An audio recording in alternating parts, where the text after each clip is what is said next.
أوقاتكم مشاهدينا وين ما كنتوا عم تتابعونا عبر شاشة الفضائية التربوية السورية. نحن اليوم رح نكون معكم من هذا الصرح الحضاري التربوي، سنكون معكم من مدرسة ساطع الحصري لنعيش مع مربيها تفاصيل هذا اليوم، يوم عيد المعلم العربي. وفي هذا اليوم تحلو الكلمة وينطلق القلم وتغدو قاعات الدرس قاعة فكر وعلم. كل عام وأنتم بخير. لا نريد بل نعيد مجدنا التالي، مجدنا التالي.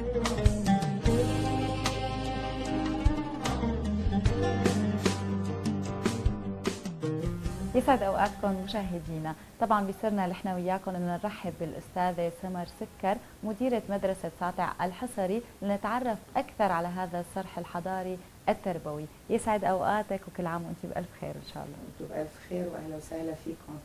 طبعا نحن مثل ما بنعرف استاذه سمر يمكن مدرسه ساطع الحصري من اهم المدارس في سوريا وتحديدا بدمشق، بس حابين كمان هيك نتعرف من حضرتك اكثر، تعطينا لمحه عن المدرسه. المدرسة تقريبا لها فوق ال70 سنة، مرقت بمراحل مختلفة، كانت إعدادي وثانوي، صارت هلا مدرسة إعدادية. عم نحاول إنه تكون إن شاء الله من أهم المدارس اللي موجودة بسوريا مو بس بدمشق. ان شاء الله. طيب يمكن نحن بنعرف انه مدرسه ساطع الحصري هي تسمت على اسم المفكر السوري واللي هو احد مؤسسي الفكر القومي العربي. بس يمكن البعض ما بيعرفوا انه ليش تسمت ساطع الحصري او ليش، شو اللي بيميز مدرسه ساطع الحصري؟ اللي بيميز مدرسة ساطع الحصري هو الكادر اللي موجود فيها. طبعا الكادر اللي موجود فيها في علاقة كتير حلوة بيناتهم، علاقة أسرية، علاقة محبة بين كل الكادر الإداري والتدريسي والطلابي حتى. فالطالب يعني بيعرف حاله لما بده يجي للمدرسة إنه محترم، نحترم إنسانيته قبل كل شيء، ملتزم بالنظام وبالأنظمة والقوانين طبعا اللي المفروض إنه طبعا موجودة بالأصل هي بالقانون وزارة التربية والتعليم. بيلاقي انه في اهتمام بكل اموره، مو بس الامور الدراسيه، الامور التربويه اللي هي اهم من التعليم. نحن اسمنا وزاره تربيه وتعليم، فبنهتم بالجانب التربوي جدا الى جانب بالتعاون مع الاهل اكيد، لانه في تواصل بشكل دائم مع الاهل. بنهتم بالامور التعليميه، بهوايات الطلاب اللي بيجوا لعنا. بنحاول انه نحن ناخذ الشيء الحلو بكل طالبه نقدر ننمي لها طبعا، وبنعرض لها هذا الشيء. طبعا هي اكيد حتبدع لانه عرفانه هذا الشيء حيتقدر وينعرض لها بصفحه المدرسه. طبعا عم يكون في هالتواصل بيننا وبينهم، يمكن هذا سر نجاحنا، هيك بتصور يعني. حلو. طيب هلا في مثلا اكيد في كل عمل له صعوبات، له مشاكل ممكن تواجهه، عملك كمديره لهذه المدرسه شو الصعوبات اللي ممكن تواجهك؟ طبعا انت لما بتحبي عمل حتستمتعي فيه، واي عمل بالعالم اكيد في له صعوبات، وبالذات انك انت عم تعملي مع جيل انت عم تبنيه، لانه هذا الجيل بده يبني الوطن بالتالي. ففي صعوبات كثير بتواجهنا، بس الحمد لله نحن بنقدر انه نتلافاها. طبعا سواء بالتعامل مع الطلاب، بالتعامل مع الاهالي، بالتعامل مع اي جهه ممكن انه نتعامل معها، بس طبعا بالمحبه، بالدبلوماسيه، بالاسلوب الحلو فيك تقضي على اي مشكله ممكن تواجهك. صحيح. هلا يمكن نحن اكيد حابين نعايدك ونقول لك كل عام وانت بالف خير، بس كمان اكيد انت حابه تعايدي احد المدرسين، احد الموجهين، اي حدا بيخطر ببالك حابه تعايديه بهذا اليوم. هلا اول شيء بتشكر اهتمامكم كثير بعيدنا، لانه هذا لفته حلوه كثير منكم انه تذكرتونا وجايين تعايدونا بعقر دارنا، يعني مثل ما ولو هو كمان عيدنا، هو عيدكم عيدنا بالنهايه. اكيد الله يخلي لي اياكي. فبحب عايد كل معلم اكيد بالوطن العربي وبالعالم وبسوريا حصرا، لانه بسوريا حصرا لانه المعلم ما بتتخيلي قديش عانى بالفتره الاخيره وصمد، ولساته عم مستمر بالعطاء لهاللحظه رغم كل الصعوبات العامه اللي واجهت كل الشعب طبعا، بس المعلم تحديدا هو اللي ما قطع لحظه من تدريسه للطلاب، رغم كل الشيء اللي عم نشوفه حوالينا والخوف اللي عم نعيش فيه أحيانا، إلا أنه عم يعطي بشكل دائم. بحب أعايدهم فردا فردا، وبخص بالمعايدة طبعا السيد الوزير الدكتور هزوان الوز هو اللي شجعنا أكثر وحمسنا أكثر على أنه نستمر بعملنا ونتحدى كل الصعوبات اللي عم نواجهها. بالنهاية بحب أني أقول لروحك، لآنستنا العظيمة والمعلمة القديرة، بحب إلا أنه لروحك السلام والرحمة للست وفاء حمشو، الله يرحمها. الله يرحمها، وإن شاء الله هيك كل عام وأنت بألف وأنتوا خير. بألف خير. وأكيد نحن بنضم صوتنا لصوتك وبنعايد كل معلم في الوطن العربي، بس تحديدا أكيد بنخص المعايدة لسوريا. كل عام وأنت بألف خير، وإن شاء الله هيك يا رب نسمع على طول المزيد من النجاح لإلك ولمدرستك إن شاء الله بإذن الله. إن شاء شكرا الله. لكم. شكرا. طبعا نحن مستمرين نحن وياكم مشاهدينا، بس رح ننتقل عن زميلتنا مرح لحتى نتابع نحن وياها تغطيتنا لهذا اليوم. نعم شيرين، رح ابدا اولى جولاتي معك من مدرسه ساطع الحصري وخصوصا بهذا الممر. تعالوا معي مشاهدينا لنشوف شو مخبي لنا التوجيه. مرحبا. اهلين، اهلا وسهلا. بدي عايد عليك اول شيء اليوم بعيد المعلم، كل عام وانت بخير. وانت بالف خير ان شاء الله. وبهالمناسبه كمان بحب عايد المعلم الاول قائد الوطن الرئيس بشار الاسد، وبحب عايد كل معلمين سوريا، ان شاء الله كل البلد تكون بخير. واهلا وسهلا فيكم بساطع الحصري. هذا الطابق مخصص لفئه الصف التاسع بكافه مراحل البنات، يعني التاسع اكثر من شعبي طبعا شفتي انت. طب هذا الطابق شو بيتميز عن غيره من الطوابق؟ بيتميز باعمال البنات، مثل ما شفتي هون في بنات عاملين بيوت بمواد بسيطه، طبعا مشاركه لهم بحصه ماده الرسم، وطبعا كمان شفت هون وهون كمان. وكل فترة أنا بغير البيوت اللي هون مشان كمان البنات يشوفوا أعمالهم، كلهم يكون لهم دور بالأعمال اللي محطوطة هون. وجابوا ورد، المدرسة تبرعت بالأحواض والبنات جابوا الورد وزرعناهم، ليك ما أحلاهم عم يكبروا، البنات عم يسقوهم وعم يساهموا بنظافة الطابق. البنات إيجابيات جدا وفي تفاعل كتير بيننا وبينهم. أهلا وسهلا فيكم، نورتوا ساطع الحصري. أكيد هذا الشيء بيسعدنا، وشكرا لك ولوجودك. شكرا. شيرين خليكي معنا لنشوف هذا الصف شو مخبي لنا.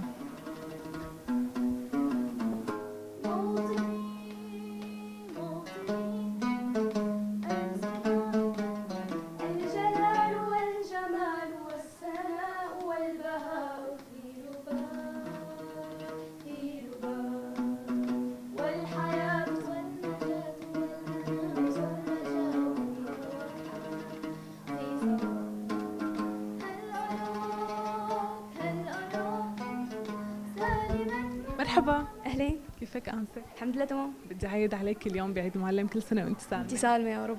وبدي منك معايدة كمان لمعلمينك وقت كنت صغيرة. والله انا كنت بهي المدرسه من 10 سنين، فكنت بالتاسع فيها من 10 سنين، ففي انصات الي هون يعني كانوا عم يدرسوني وهلا هن معي، فبحب اقول لهم انه يعني ما نسيت فضلتكم علي، وكل عام وانتم بالف خير. ولهلا هيك وقت بشوفكم والله كانه امبارح، يعني انه يعني الدروس والهيك، يعني سبحان الله المعلم ما بينتسى، يعني حتى لو مرق 100 سنه. بدي كمان كلمة منك لطالباتك. بدي اقول لهم هيك الله يعطيكم العافيه، ما عم تعذبوا صايرين، والمره الجايه تسميع.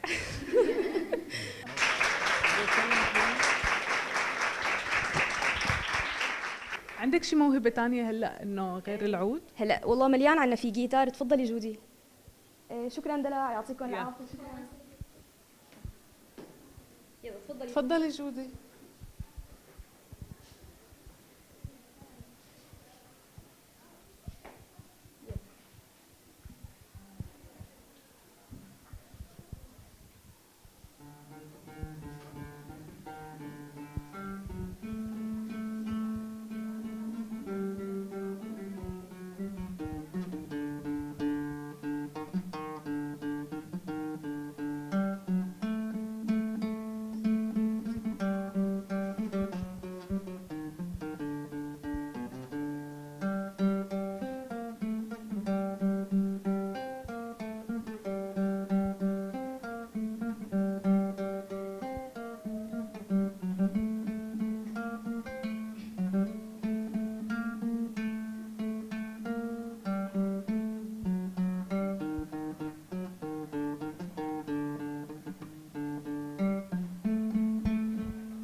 شكرا كثير لكم أنسة، وبدي أرجع عايد عليك. شكرا لك. وانتي بألف خير. عفوا، أهلا وسهلا. وهلأ بنرجع لعندك شيرين. شكرا لك مرح. طبعا رح ننتقل نحن وياكم مشاهدينا لحتى نتعرف على الأستاذة رولا السيروان ونعايدها بعيد المعلم. يسعد أوقاتك وكل عام وانت بألف خير. انت بخير يا رب. طبعا مثل ما بنعرف انه حضرتك مدرسة لغة فرنسية، فيمكن بيكون له لهذا الاختصاص خاصة معينة بالنسبة للمدرس أو طريقة تدريس بتختلف عن باقي المواد. خلينا نحكي شوي عن طريقة تدريس اللغة الفرنسية. هلا طبعا اللغة هي متعة بالنسبة للطلاب، خاصة طلابنا. ممكن يواجهنا بعض الصعوبات، بس أنا دائما بحب إنه هن يشتغلوا مع بعضهم بالصف. يعني نحن بنعتمد، نحن بيبدأ الفرنسي عندهم صف السابع، وبتمنى يا ريت يكون من قبل أو يكون أكثر عدد، لأنه كثير الطالب بيستوعب اللغة بهذا العمر. يعني كثير بيكون عنده هيك مثل مهارة باللغات. فأنا طبعا بعتمد بالصف، بيكون عندنا جايين مدارس خاصة كثير، فبنعتمد إنه يساعدوا بعضهم، لأنه في منهم بيكون لسه هي أول سنة بياخذوا بالسابع. فعلى طريقة مجموعات طبعا يستغلوا كثير، بيشتغل عن طريق النت، انه هن يعملوا بحث عن طريق النت، لانه هن بيستخدموه بس يعني يفكروا انه دائما بس للواتساب ووسائل صح، والالعاب الالكترونيه تمام. فلا نحن انه لا بنستغلهم، بس طبعا يعني توجيه الاهل. يعني دائما بنكون نحن انه اهل كون يكون عندهم علم. عندنا خميس وجمعه انا بعطيهم وظائف كله على النت، انه هن يعملوا يجيبوا شغلهم وهيك انشطتهم. فالحمد لله، وفي تعاون عنا كثير من قبل الاهل.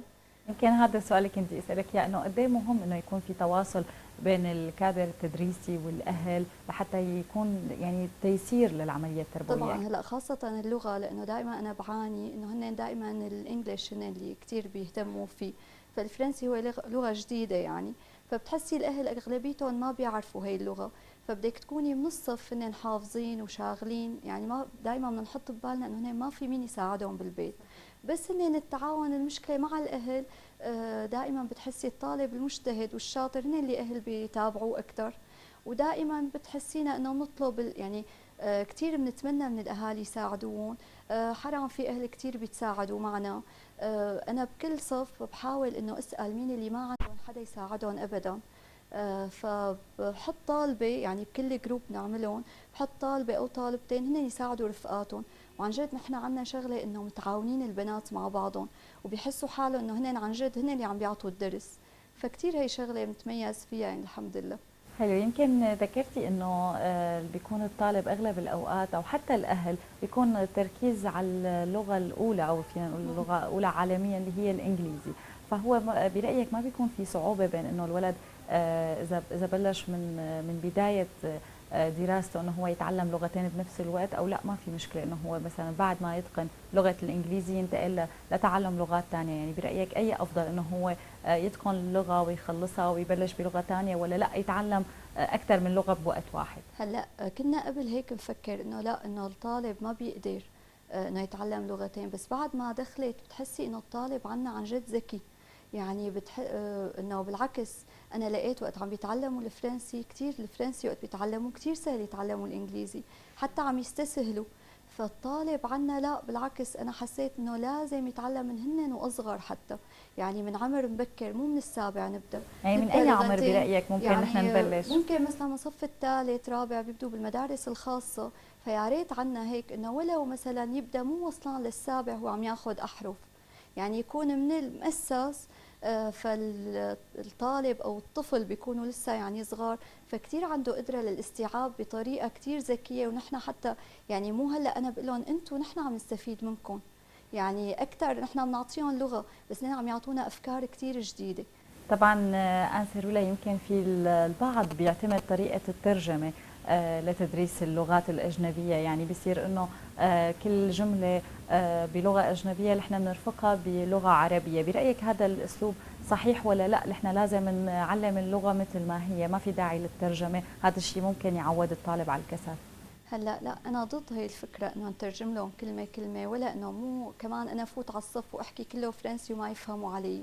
هي طريقه ممكن انا مثلا خلال صور، خلال وسائل توضيحيه، فممكن هن انا بعتمد على الرسم كثير بصف السابع، فهن هي كمان شغله مسليه لإلهم، انه بيجيبوا الكلمه بدل ما نكتب ترجمتها بالعربي بيرسموا رسمه قدامها، فبتحسي حتى الدفتر بيصير بيساعدهم وبيستفيدوا منه اكثر. طبعا نحن بنتشكرك وبنتشكر جهودك، بنتشكر كل المدرسين، وبدنا نقول لك باسم الفضائيه التربويه السوريه كل عام وانت بالف خير يا رب. وهيك يعني اذا في حدا حابه انك تعيديه بهي المناسبه تفضلي. لا، انا اول شيء بقول لكم شكرا كثير وكل عام وانتم بخير.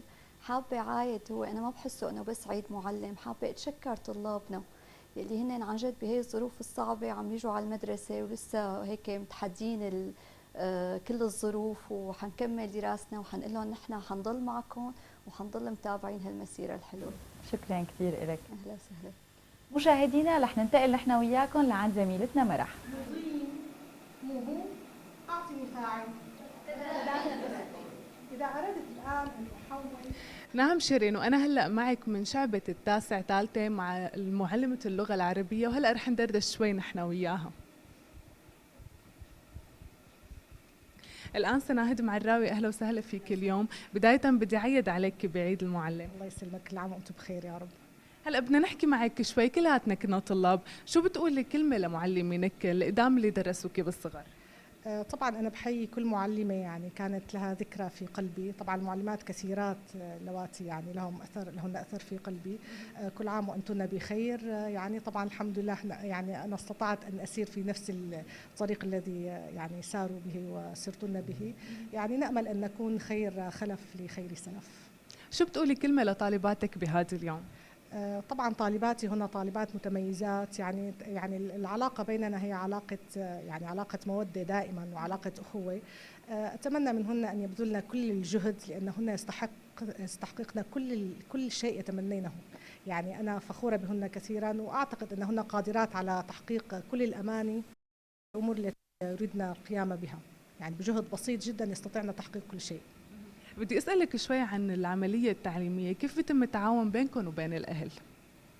طبعا نحن في مدرستنا بساطع الحصري التواصل مستمر مع الأهل من خلال برامج التواصل الاجتماعي، ودوما في تواصل عن طريق الهاتف، عن طريق المتابعة اليومية، عن طريق الاختبارات. دوما الاختبارات تصل للأهل بحصول اختبار وبالدرجة. والأهل يعني الحمد لله في الغالب الأهل يعني جميعهم متعاونين يعني تقريبا. أكيد. شكرا لك ناهد، وبدي أرجع عيد عليك وعلى كل المعلمين بهذا اليوم. شكرا لك. شكرا لكم، الله يعطيكم العافية. مرحبا. كمان أنت اليوم رح ناخذ معك منك عيدية لمعلمتك ناهد، شو بتقولي لو لكل معلمينك طبعا بالمدرسة؟ بدي اقول لهم كل عام وهن بخير، ويعني بدي نشكرهم على جهودهم اللي عم يبذلوها يعني مشان نحن نتفوق ونتميز. شكرا لك. مرحبا. شو معايدتك بيوم المعلم لمعلمينك؟ بحب اقول لهم كل عام وهن بخير، وهن دائما عم يعطونا يعني اكثر شيء بيقدروا يعني حتى نبذل جهدنا، ودائما بنسمع بنصايحهم وهيك، وان شاء الله نكون على حسن ظنهم. شكرا. شو بتقولي كلمة لمعلمتك بهذا اليوم؟ شكرا لها كثير انه عم تعطينا يعني اقصى طاقتها لحتى ننجح ونطلع مثل ما بدها واكثر، وكل عام وهي بخير. شكرا. شو بتقولي كلمة لمعلمتك بعيد المعلم؟ بقول لك كل عام وهي بخير، وكمان انه هي كثير تعبت علينا، وكانت يعني انه يعني لازم المعلومة يعني انه يعني نستوعبها وهيك وبس. شكرا.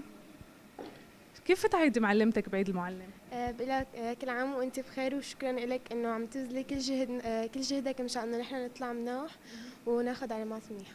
شكرا. مرحبا. اهلين. شو بتقولي كلمة لمعلمتك بيوم عيد المعلم؟ نحن بنشكرهم كثير على الجهود اللي بذلوها معنا، انه شلون تعبوا معنا، وان شاء الله نحن يعني نقدر نكافئهم على الجهود اللي اعطونا اياها. شكرا. مرحبا. اهلين. شو بتقولي كلمة لمعلمتك بيوم عيد المعلم؟ انه كل سنة وهن سالمين، وان شاء الله بينسوا كل تعبنا، انه تشوفوا علاماتنا انه مناح. طيب في تعاون بين اهلك وبين المعلمين بالمدرسة والمديرة؟ ايه طبعا. كلياتهم انه عم يشتغلوا يعني معنا وهيك. شكرا لك. وهلا شيرين بنرجع لعندك لحتى تكملي جولتك معنا. شكرا لك مرح. طبعا رح ننتقل نحن وياكم مشاهدينا لحتى كمان نتعرف على مدرسة جديدة ولحتى نعايدها بهذا اليوم. يسعد اوقاتك وكل عام وانت بألف خير. انت بألف خير. معك مدرسة روعة سيروان، اختصاص جغرافيا من مدرسة ساطع الحصري. اهلا وسهلا فيكي. طبعا استاذه روعه، يمكن اكثر الطلاب بيخافوا من ماده الاجتماعيات كونها انه اكثر من ماده او اكثر من كتاب اللي هو جغرافيا، تاريخ، اجتماعيات. خلينا نحكي شوي عن خصوصيه هي الماده. طبعا هي اول شيء بيخافوا منها، حاحكي عن الشهادات انه هي كمان اول ماده بالامتحانات. صحيح. فكان هي كثير خاصه بالفرع الادبي يمكن بيخافوا منها اكثر من الفرع العلمي. يعني هي كمان المدرسة هي اللي بتعطي جمالية للمادة وسهولة بتدريسها، أو بالعكس بتكون عنصر يا فعال يا عنصر ضد هالمادة.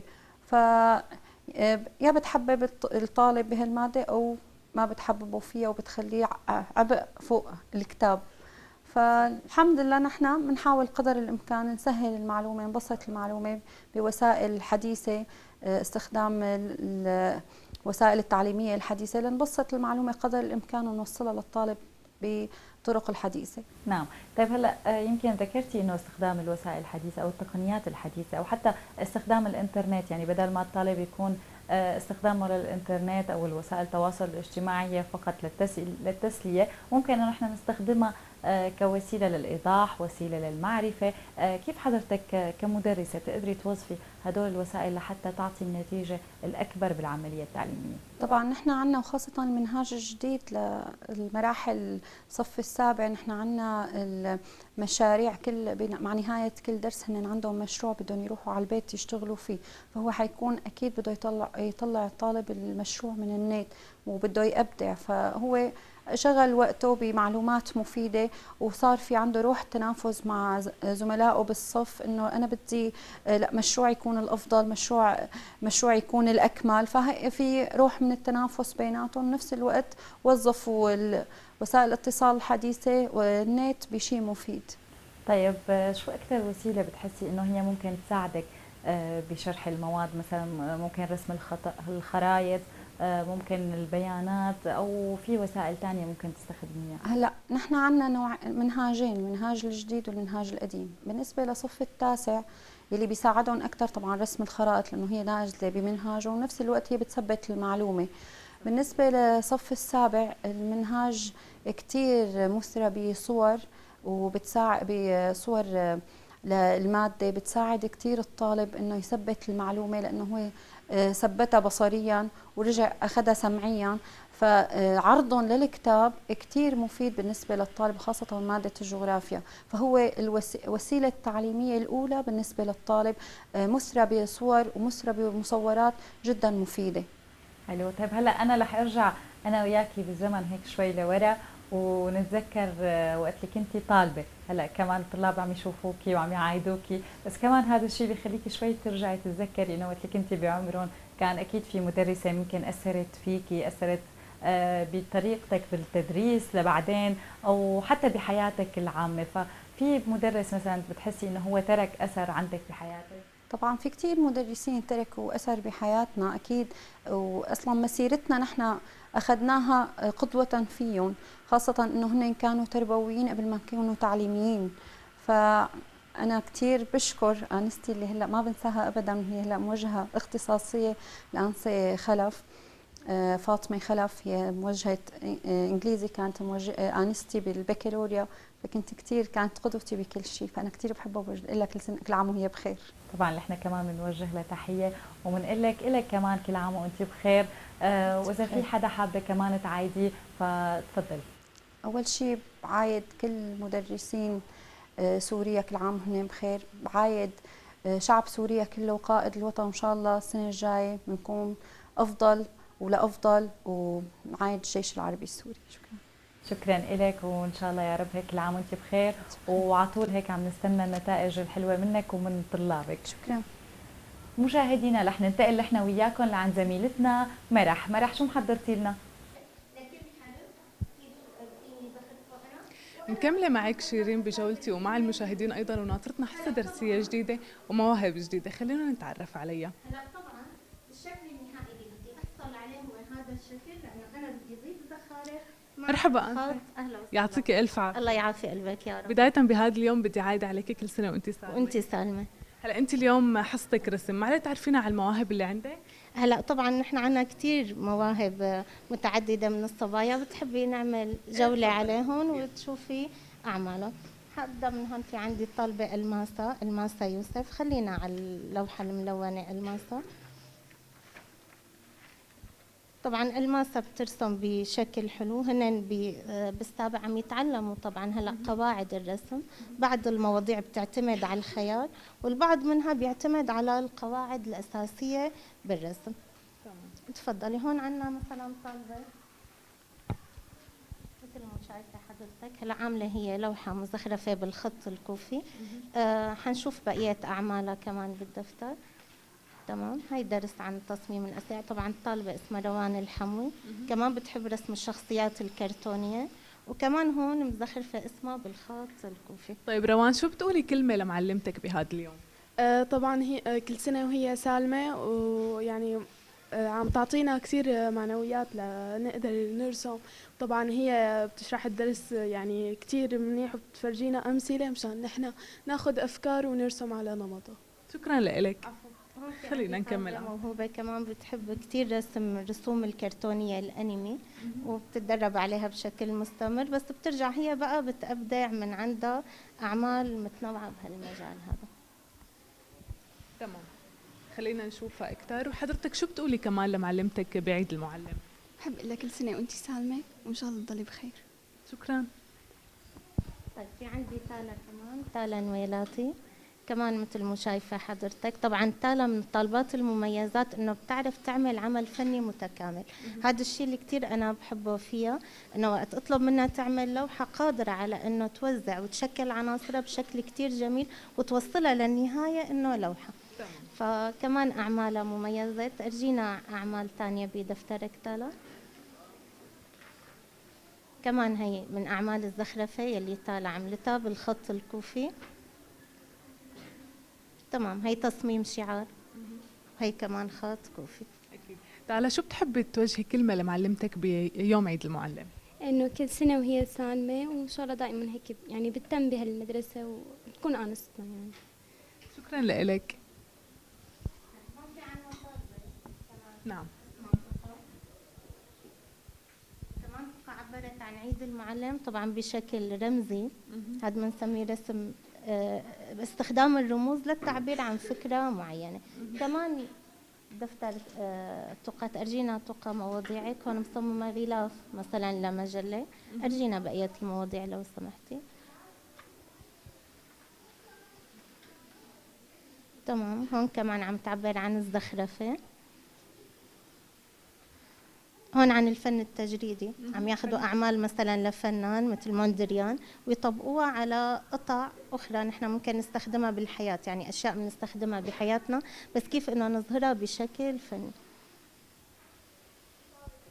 كمان في عنا هون طالبة لجين الرفاعي، كمان مثل ما شايفة حضرتك معبرة عن عيد المعلم. ألوانها حلوة لجين، تعرف تعمل ألوان منسجمة مع بعضها. في عنا أعمال ثانية. تأجينا كمان أعمال عملك عن موندريان. تمام. هي تصميم غلاف. أرجينا الأعمال التجريدي. تمام. هي كمان أعمال مستمدة من لوحات الفنان موندريان.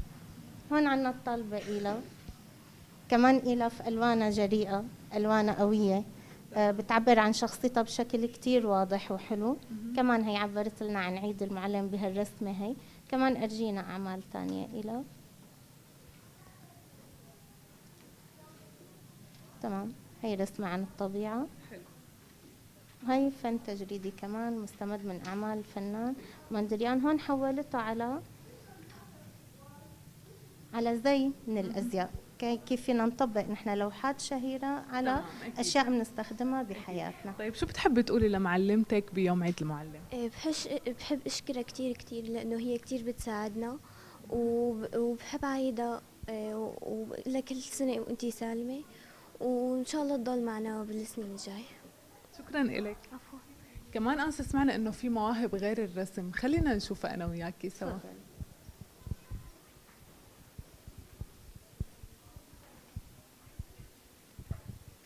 مرحبا. موهبتك اليوم هي خطابة وشعر؟ خلينا نسمع أنا وياك شوي من هي الموهبة. قم للمعلم، قم للمعلم وفه التبجيلا، كاد المعلم أن يكون رسولا، أعلمت أشرف أو أجل من الذي يبني وينشئ أنفسا وعقولا. سبحانك اللهم خير معلم، علمت بالقلم القرون الأولى، أخرجت هذا العقل من ظلماته وهديته النور المبين سبيلا. شكرا لكم. مرحبا. أهلا. كمان أنت بتكتبي وبتلقي شعر صح؟